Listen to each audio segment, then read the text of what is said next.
ഹബീബിനെ ചെന്ന് സന്ദർശിക്കൽ പുണ്യമാണ്.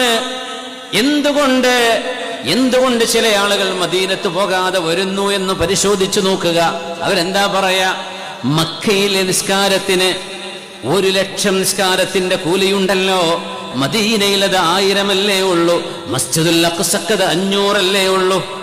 അപ്പൊ ഹോൾസെയിൽ വാങ്ങിയിട്ട് പോകാൻ നല്ലത് മക്കയിൽ നിന്നല്ലേ? അവിടെ പോയിട്ട് കിട്ടാനൊന്നുമില്ലല്ലോ, 500-1000 കിട്ടുന്നുള്ളൂ.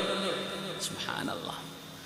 ആരാണ് മുഅ്മിനെ മക്കയിൽ 1,00,000 ലസ്വലാത്തുൻ ഫീഹാ ബിമിഅതി അൽഫി സ്വലാഹ്.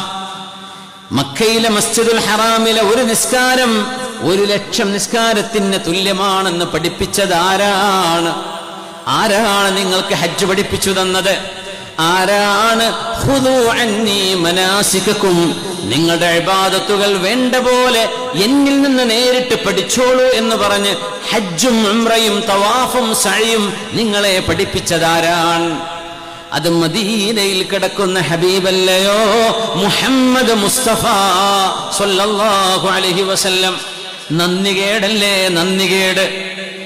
മല്ലം യശ്കുരിന്നാസ ലം യശ്കുരില്ലാഹ്. ഇത് ഇമാം ബുഖാരി തങ്ങൾ അവരുടെ മറ്റൊരു ഹദീസിന്റെ ഗ്രന്ഥമായ അദബുൽ മുഫ്രദിൽ ഉദ്ധരിച്ച ഹദീസാണിത്. സ്വഹീഹായ ഹദീസ്. മനുഷ്യരോട് നന്ദി ചെയ്യാത്തവൻ അള്ളാഹുവിനോട് നന്ദി ചെയ്തില്ല കേട്ടോ. അള്ളാഹുവിനോടുള്ള നന്ദിയാണ് ഹജ്ജും ഉംറയുമെങ്കിൽ മനുഷ്യരിൽ നമ്മൾ കടപ്പെട്ട് കിടക്കുന്ന അഫ്ദലുൽ ബശറായ ഹബീബിനോട് നന്ദി ചെയ്യാതെ അള്ളാഹുവിനോട് ചെയ്യുന്ന നന്ദി പോലും അള്ളാഹു സ്വീകരിക്കില്ലെന്നല്ലേ പറഞ്ഞതിന്റെ അർത്ഥം? അപ്പൊ ഹബീബിന്റെ അടുത്ത് പോവണ്ടയോ?